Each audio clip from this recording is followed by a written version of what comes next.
दरवेश दिल्ली का बहुत बड़ा आलिम, बहुत बड़ा हदीस का उस्ताद, तरीके पाकिस्तान के जुर्म में उनकी जवान बेटी हिंदू उठा के ले गए। जवान बेटी हिंदू उठा के, इन जालिमों से पूछो, इन वडेरों से पूछो, तुम अपनी कुर्बानी तो बताओ। तुम्हारे वालिदैन तो बैठे हुए थे अंग्रेज के कदमों में, तुम तो जूते साफ करने वाली कौम हो, या हुक्मरान बन गए। मौलाना अमीरुद्दीन की जवान बेटी ले गए। और हजरत के पास लोग आए, मुझे बताओ बेटियों की तकलीफ कितनी बड़ी होती है।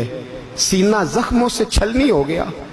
और जब मौलाना नईमुद्दीन साहब ताज़ियत के लिए पहुंचे तो हजरत को सीने से लगा के कहने लगे, फिक्र ना कीजिएगा, कोई बात नहीं।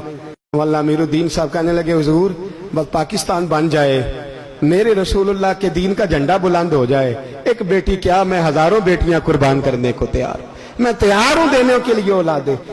लोगों ने 10 लाख आदमी ने हिजरत की, 10 लाख 30,000 जाने एक एक दिन के अंदर कटी। लोगों के खूनों के ऊपर बना हुआ ये मुल्क, और इसके अंदर कभी कोई गद्दार आके बैठ जाता है, कभी कोई मक्कार आके बैठ जाता है, कभी कोई अय्याश आके बैठ जाता है, कभी बच्चे कत्ल होते हैं, कभी बच्चियों की इज्जतें लुटती हैं, कहीं 71 जनाजे इकट्ठे होते हैं। जालिमों को शर्म तक नहीं आती। हम किसी आइन को नहीं मानते, किसी कानून को नहीं मानते, हम मानते हैं उस पाकिस्तान को जिस पाकिस्तान में एक तरफ अल्लाह का कुरान हो और दूसरी जानब मोहम्मद मुस्तफा का फरमान हो। हमें किसी तीसरी चीज की जरूरत हो। अगर सेकुलर पाकिस्तान बनाना था तो इंडिया की गवर्नमेंट तो आज भी अच्छी है पाकिस्तान से, वहां तो जमहूरियत आज भी ज्यादा पनपती है। एक दफा भी कोई डिक्टेटर नहीं आया, तमाशा लगाया हुआ है, मैं ये कर दूंगा, मैं वो कर दूंगा। पागल कौन समझते हो हमें? बेवकूफों का मुल्क है ये, जो तुम्हारे जी में आता कहते जाते हो, जो जिसके मन में आता है वो कहते जाते हो। सुनो, इस्लाम किस तरह की खिलाफत चाहता है। अमीरुल मोमिनीन खलीफतुल मुस्लिमीन हजरत उमर फारूक। सुनो हुकूमत किसको कहते? हजरत उमर गुजर रहे, फजर की नमाज के बाद 2 गलियां रह गई हैं, आज पूरा नहीं हो सका आपका दौरा, जो रात को नकाब पहन के 2 गलियां रह गई, तो नकाब ओढ़ के ही फजर के बाद निकल गए। एक छप्पर है छोटा सा, एक कुटिया है, झोंपड़ी, बूढ़ी अम्मा बैठी है। उमर फारूक गुजरने लगे, बूढ़ी को परेशान देखा, अम्मा जी इजाजत हो तो अंदर आ जाऊं। बूढ़ी कहने लगी, चल दौड़ जा, अपना काम कर, क्यों इजाजत दूं? तेरी मेहरबानी अम्मा, आने दो। क्या दौड़ जा? तेरी मेहरबानी अम्मा, गुजारिश है, चलो आ जाओ। हज़रत उमर फारूक फरमाया करते थे, मैंने उस औरत से आइन सीखा है, आइन, मैंने उससे कानून सीखा है, उस बूढ़ी औरत से। अंदर आ गए उमर फारूक। अम्मा क्या परेशानी है, क्या बात? अम्मा कहने लगी, खामद इंतकाल कर गया, औलाद अल्लाह ने दी कोई नहीं, मैं गरीब हूं, 3 दिन से रोटी नहीं खाई, 25 दिनार का कर्जा चढ़ गया है, मुझे उमर फारूक से बड़ी शिकायत है, उसने मेरा हाल ही नहीं पूछा। हजरत उमर कहते थे, मुझे उसने दस्तूर और आइन सिखाया। कहने लगे शिकवा है, उमर आया ही नहीं। हजरत उमर कहने लगे, अम्मा, उमर को क्या पता कि तू इस हाल में है।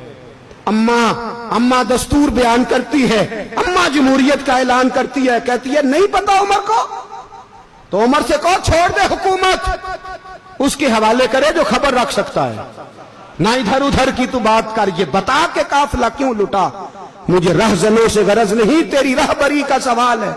उमर से कहो छोड़े हुकूमत, उसको दे जो पता रख सकता है। हजरत सैयदना नाफे फरमाते हैं, जिसके सामने किसरा और रूम के बादशाह कांपा करते थे, मैंने उस उमर को बूढ़ी अम्मा के सामने कांपते हुए देखा है। राशा तारी है उमर फारूक का।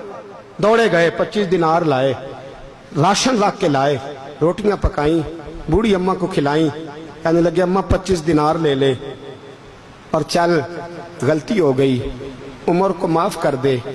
अम्मा बोल के कहने लगी, मैं नहीं माफ करती, मैं तो पक्का फालूं, बस गिरने वाली हूं, एक दफा कब्र में जा लेने दे, मेरे रसूल आएंगे तो मैं उमर की शिकायत करूं।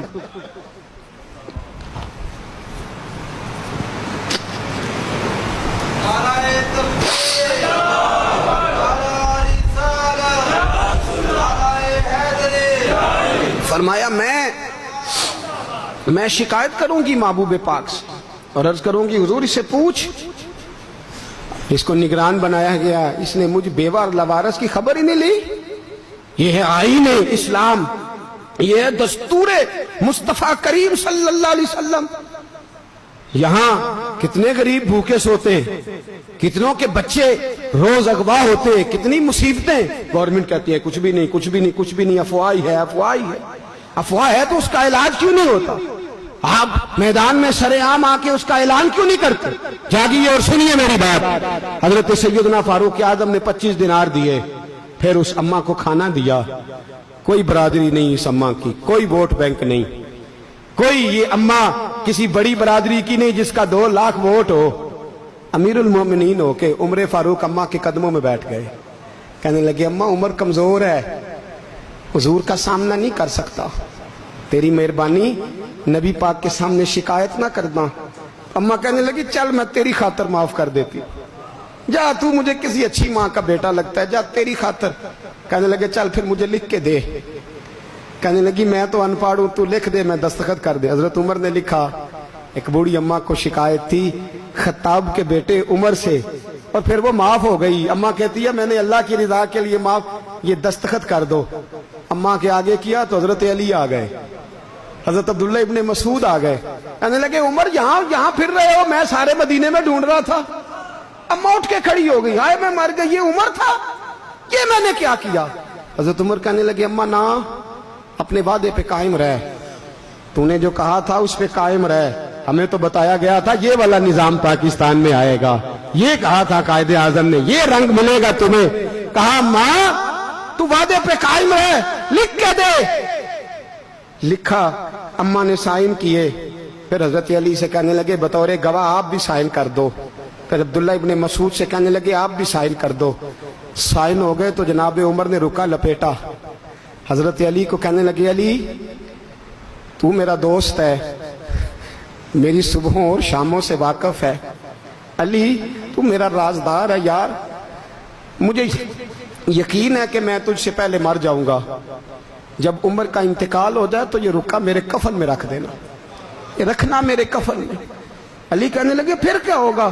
پر میں جب نبی پاک میری قبر میں آ کے پوچھیں گے نا بتا تو حکمران تھا کیا کر کے آیا ہے، تو فرمایا میں رکا نکال کے عرض کروں گا سونے ایک اماں ناراض تھی میں اسے بھی راضی کر کے آیا، حضور میں راضی کر کے آؤں، یہ یا رسول اللہ میں لکھا